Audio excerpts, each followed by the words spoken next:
今天一位粉丝寄来一个 ALS2后空翻头盔，需要修理一下。这是一个新的头盔啊，买来第2天他就寄到我这边来了。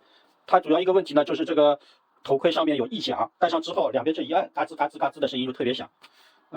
所以呢，就这边要寄过来处理一下。因为这个标签已经拆掉了，所以这个官方呢就是也没办法退。那拆开来之后呢，发现主要还是这个泡沫和这个外壳当中有摩擦造成的这些异响。那处理方法呢，就是把它当中垫一层消音棉，然后进行处理。我们先把这个边缘会接触到摩擦的地方给它加一层这个绒布，这样的话可以减少摩擦。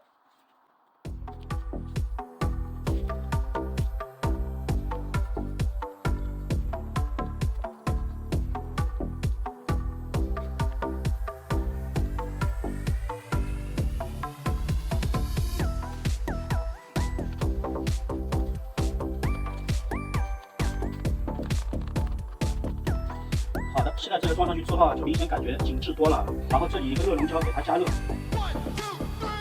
现在看上去它的一个填充的厚度应该是比较实诚的了，应该是够的。那如果说感觉填充还不够的话，我们还可以拿一些这个键盘，我们不是修理键盘时候用的那个消音棉，也可以给它加一点进去，那样的效果也是很棒的。那它如果厚度够的话，我们就没必要加了。现在这个声音基本上就不这么响了。另外一边这个泡沫我们也这样的给它进行一个处理。好的，现在两边的泡沫我们都装上去了，然后把这里边拼接的地方也用这个绒布胶给它粘一下。搞了3-4个小时，基本上现在这个已经搞定了。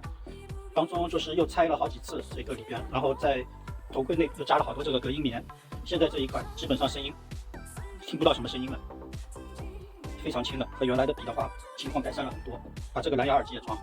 接下来呢，我们把这个镜片给它拆下来，拆下来之后，装一下这个镜片上的一个防雾贴。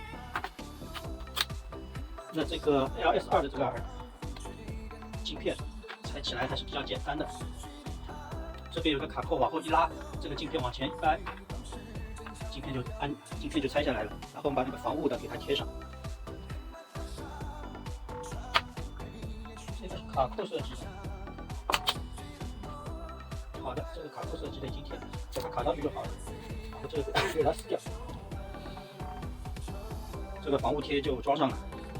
好的，现在这个头盔现在已经组装完毕了，这个里边的防雾镜已经装上去了，然后它的一个声音，看原来的嘎吱嘎吱的声音现在基本上都没有了，这个修复的还是比较满意的。如果大家的头盔觉得有什么问题，也可以寄过来，吕大哥这边帮你们看一下。好了，本期的视频就到这边，谢谢大家观看，我们下期再见，拜拜。